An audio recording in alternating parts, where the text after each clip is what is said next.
Bonjour à tous. Mon invité du jour a été propulsé sous les feux des projecteurs en 2006 avec le succès de son album Repenti et il continue d'écrire son histoire avec talent. Bonjour Renan Luce. Bonjour.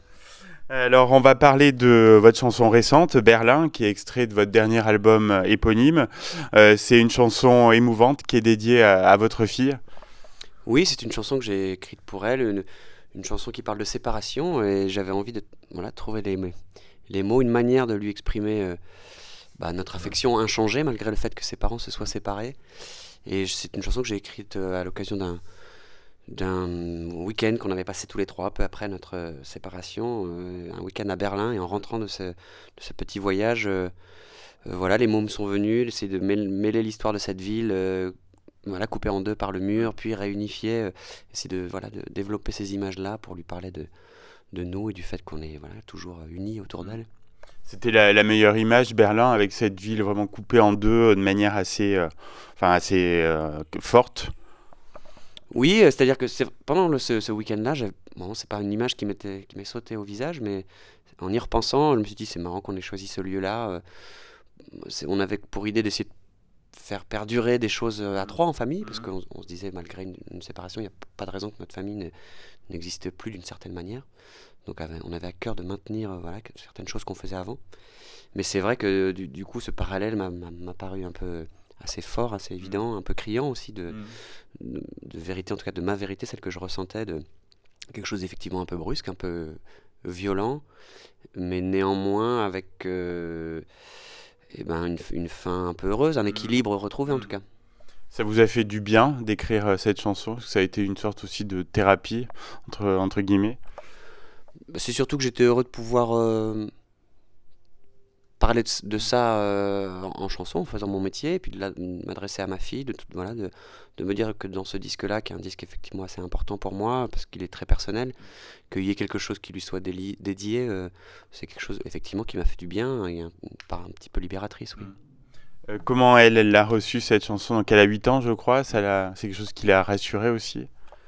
Oui, je pense qu'elle était touchée de voir que voilà, au milieu de toutes ces chansons, il y avait quelque chose pour elle. Voilà, que c'était une chanson porteuse d'un message sincère et pour elle, enfin très aimant, quoi. Donc je pense qu'elle a été touchée, oui. J'ai vu que votre fille était venue vous voir en concert, notamment à la salle Playel, et qu'elle avait beaucoup de fierté pour son papa. Ça doit vous faire quelque chose? Bah oui, c'est toujours des moments très, très touchants et même importants aussi de voir que je partage aussi cette passion-là, que ma fille peut le constater sur scène, qu'elle voit un petit peu ce que je vis. Après, j'imagine comme tous les parents qui sont fiers d'amener leurs enfants sur leur lieu du travail en disant bah voilà, c'est ça que je fais. Voilà, c'était très mignon, ouais. Le clip aussi est très poignant. Il y a belles images qui illustrent le propos de la chanson. Oui, ça c'est un clip que j'ai fait dans mon coin en fait, en partenariat avec l'INA. Je me suis adressé à eux pour aller récupérer plein d'archives de la construction du mur et puis de voir un peu le déchirement des familles. Il y a des images effectivement assez poignantes de gens qui restent de part et d'autre à se saluer comme ça, séparés par le mur. Voilà, je trouvais que ça marchait évidemment bien avec la chanson et que c'était finalement la seule chose à faire pour voilà, juste imager ça et essayer de renforcer un peu le propos. Quels sont les retours de votre public sur ce morceau? Bah, c'est une des chansons qui marque souvent le plus parce qu'elle a effectivement quelque chose d'assez touchant.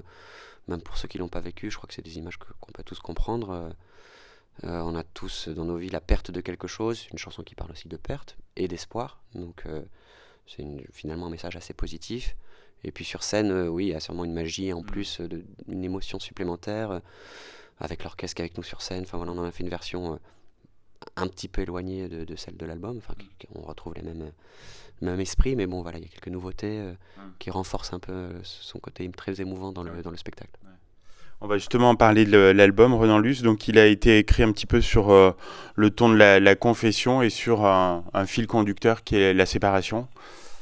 Oui, c'est un fil que j'ai tiré au fur et à mesure. C'est pas un choix d'emblée en me disant je vais faire un album là-dessus, mais c'est vrai que ce thème m'a tellement, je pense, un peu aveuglé pendant quelques temps que j'avais peut-être pas d'autres ressources pour parler d'autre chose. Donc ça s'est un peu donc égrené dans l'album. Ce thème revient souvent.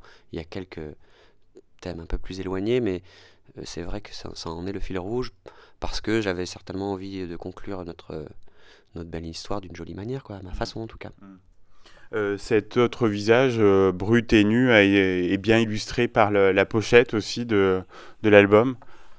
Oui, je voulais quelque chose de très naturel. J'avais été un peu obsédé par la notion de vérité, de sincérité dans cet album-là, et je voulais que ça aille aussi jusqu'à la photo qui devait être simple et assez franche, parce que j'ai eu envie d'écrire de manière assez frontale, de bien regarder en face les sentiments qui m'ont traversé ces dernières années.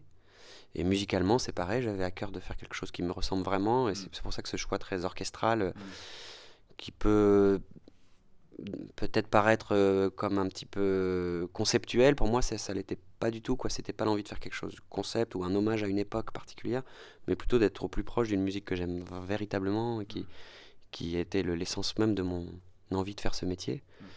Et donc c'était plutôt pour être voilà, au plus proche de ce que je suis que ces versions très orchestrales se sont imposées. C'est un album qui vous a pris du temps.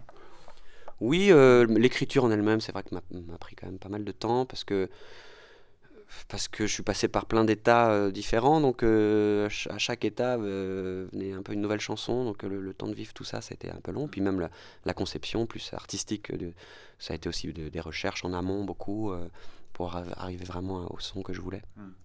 Donc vous êtes actuellement en tournée avec un orchestre. Je crois que c'est une première pour vous, du coup. Oui, une première, une énorme chance, parce que c'est tellement magique d'être entouré de cette manière-là. Il y a quelque chose qui me porte énormément. Il y a une vie aussi sur les routes qui est très agréable avec toute cette équipe qui amène beaucoup de vie et qui donne, je trouve, un spectacle très vivant où on passe de moments très virevoltants, presque grandiloquents, parce que l'orchestre amène ça, à des moments beaucoup plus intimistes. Donc j'aime beaucoup passer par toutes ces émotions-là pendant ce spectacle. Ouais. Vous avez dit récemment, je ne suis pas dans l'air du temps. Est-ce que c'est pas au final une force de sortir un petit peu du lot?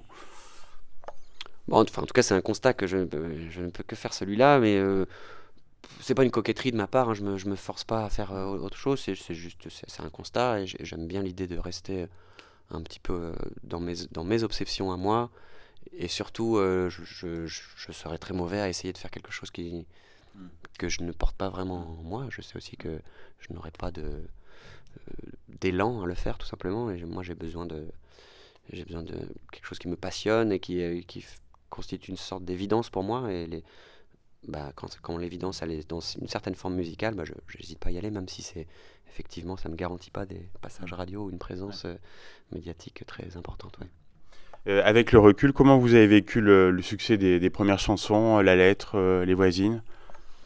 Sur le moment, évidemment, avec beaucoup de plaisir, c'est-à-dire que c'était un moment très tourbillonnant pour moi, et voilà, dans lequel je me suis laissé un peu porter avec bonheur. Et c'est peut-être plusieurs années après que ce sentiment peut-être d'être un peu, comment dire, d'avoir en soi des doutes ou des questionnements que je n'aurais pas eu, peut-être si n'y avait pas eu cette aventure-là un peu folle. Voilà, c'est quelque chose, c'est sûr, des écueils qu'il m'a fallu éviter, en tout cas, de résister à l'envie de faire des choses pour lesquelles je sens une attente particulière. Voilà, se débarrasser de ça a été un peu long. Ouais. Depuis 2010, vous êtes engagé en faveur de la connaissance et de la reconnaissance d'un trouble neurologique, la dyspraxie. Est-ce que vous pouvez nous en parler? Oui, je suis parrain d'une association qui s'appelle DFD, effectivement, qui s'occupe de un peu faire connaître mieux ce trouble, qui est un trouble de l'apprentissage des gestes. C'est dans la famille des 10, comme il existe les dyslexiques par exemple. Les dyspraxiques, c'est un trouble du comportement qui fait que les gestes qui, pour la plupart des gens, se font de manière automatisée, sans y réfléchir, nécessitent toujours, chez les dyspraxiques, un effort supplémentaire. Ce qui donne, pour les enfants, par exemple, des enfants qui, à l'école, ont parfois du mal à suivre, et pour lesquels il y a simplement besoin d'une adaptation pour que l'apprentissage soit possible et que la scolarité se passe bien. Et comme c'est un trouble assez peu reconnu, ça laisse souvent des enfants un peu et des familles désemparées parce qu'ils ne comprennent pas vraiment ce qui se passe. Et voilà, je donne ma maigre contribution pour permettre de mieux connaître ce trouble. Il y a toujours un stand avec moi sur les concerts qui permet, voilà, aux gens de l'association de mieux faire connaître ça. Dernière question, Renan Luce, quelles sont vos envies, vos projets dans les prochaines semaines, au-delà de la belle tournée? Bah, c'est sûr qu'il y a surtout cette tournée qui va continuer à me happer pendant pas mal de mois encore, hein, jusqu'à au moins la fin de l'année 2020. Mais en même temps, je me suis remis un petit peu à écrire, donc j'ai très envie de le plus vite possible retrouver le chemin des studios. J'ai très envie d'enchaîner un petit peu, de rester dans quelque chose d'un peu créatif, quoi, de ne pas quitter ce muscle-là. Et aussi d'essayer de faire perdurer les tournées, d'être un peu toujours en tournée, parce que j'aime beaucoup cet état-là. On vous souhaite plein de bonheur en tout cas, et on va écouter tout de suite Berlin. Et un grand merci, c'était un plaisir de se rencontrer. Avec plaisir, merci à vous.